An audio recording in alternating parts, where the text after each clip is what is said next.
Hello everyone and welcome back to my channel. In today's video, I want to talk to you guys about self-talk. Self-talk was the biggest factor when it came to me not achieving my goals, especially when it came to overcoming my social anxiety. Before we get into the video, I just wanted to welcome those of you new here. Welcome to our family, welcome to our community. If you guys don't know who I am, my name is Bridget and I am a parent and mindset coach. If you haven't already subscribed, please go ahead and do so. I post videos every single Friday. Before we get into it again, I just wanted to announce that I do have a free Facebook group. It's called Raising Me While Raising You, and it's an awesome community filled with amazing parents who are on a similar journey as you are if you've clicked on this video. Okay, now I'm done, let's get into the video.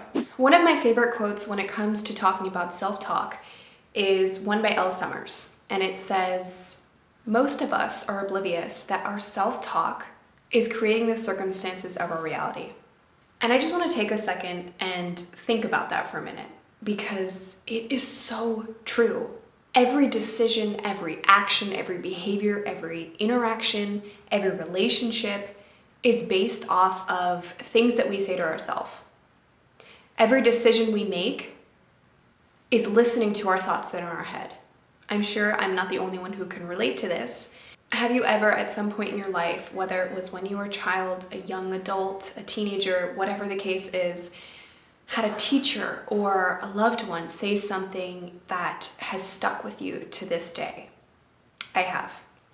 For me, it was parents, teachers, friends.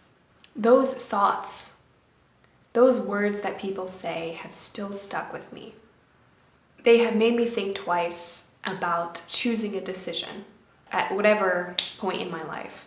The only problem is that most of us will listen to those thoughts. We'll listen to our inner critic or our inner cheerleader. For me, most of the time, it's an inner critic, or at least it used to be.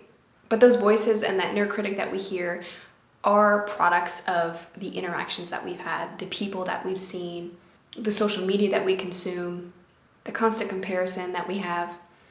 And I want to share with you guys how this really affected me.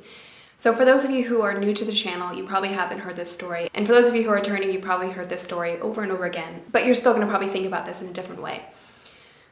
So when I was younger, I had severe social anxiety. I was diagnosed with selective mutism when I was 5, and I didn't speak to anyone other than my parents and my sisters till I was about 13. And if you've talked to anyone who has overcome selective mutism or who has ever had selective mutism, they will probably tell you that the biggest key in overcoming that is mindset. And with mindset, it's always about perception. So when I was going through that phase in my life, my biggest obstacle was my inner critic. It was the self-talk that I had. You know, people in my life who would say, it's okay, like you have nothing to worry about. You can take that all you want. It's never going to change the way that you perceive a situation. I was afraid of my voice. I was afraid of having interactions with other people. I was afraid of initiating a conversation. I was even afraid to talk on the phone, even if they couldn't see me. It wasn't about my appearance. It was just about speaking in general. It's a very difficult thing to describe to someone. At each point along my recovery, when I made my first phone call, when I interacted with my first teacher, when I introduced myself in a conversation, when I got a new friend, at every point and every achievement, it was always about changing my perception and turning off the inner critic. And that choice to not listen to the inner critic and choose uncomfortability is a decision that you make when you're trying to reach your goals. So what I'm about to share with you now is actually something that I've been working on as a project with the moms in my Facebook group community. So I've started a group coaching where I take on about 5 to 10 members from the community, and for 3 weeks we meet once a week for an hour and we talk about stress. And one of the big things with stress is self-talk. So what I'm about to share with you is going to be a little snippet from that class. So first I want to share with you what positive and negative self-talk looks like, because for a lot of us, we might not even think that we're using negative self-talk terms. We might just think it's positive, or we might think it's neutral. When I'm in a situation and I'm scared, or I'm frustrated, or I'm feeling like I'm lacking, I tend to say to myself, I'm so stupid, I'm not good at this, I should stop trying. Over time, I have been really good at not only catching myself, but becoming aware of that thought process when it's happening. Because when I'm aware, I just take a step back. I stop the inner critic. I take a step back and say, let's think about this rationally. You're not stupid. This is just hard. So instead of saying I'm stupid, say something like, this is hard right now. Other times it might sound more realistic and it sounds like it's neutral, but it's actually negative. And I'll give you an example of that.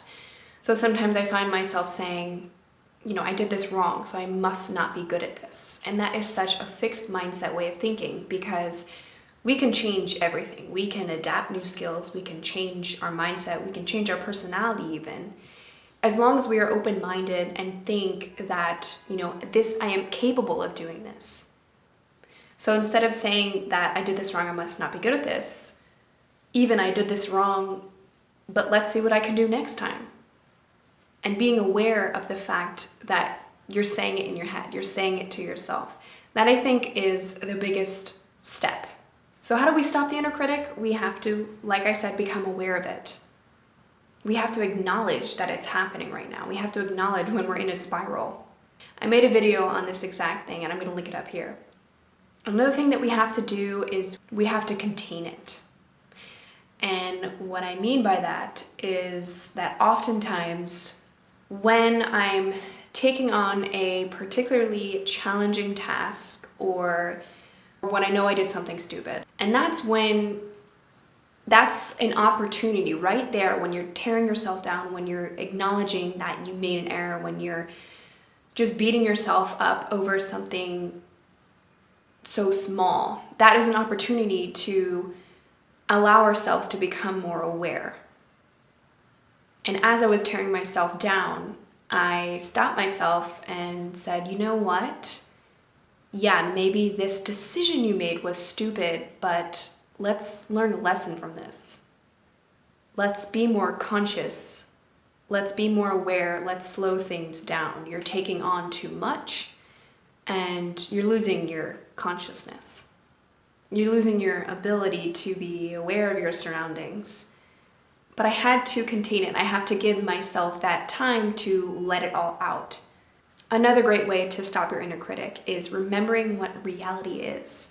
Because remember what I said last week, for those of you who watched last week's video, our perceptions are a product of our reality. And if we change our perceptions, we change our reality. So sometimes when that inner critic is playing, those are products of things that have happened in the past, or people we have met along the way, or the things we're comparing ourselves to on social media. They're not real. They're not who we really are.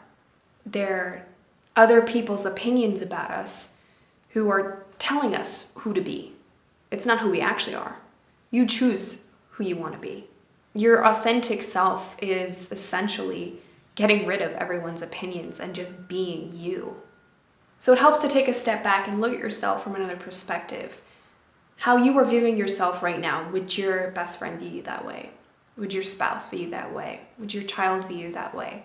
They wouldn't say those things about you. They wouldn't tear you down. They wouldn't try to stop you.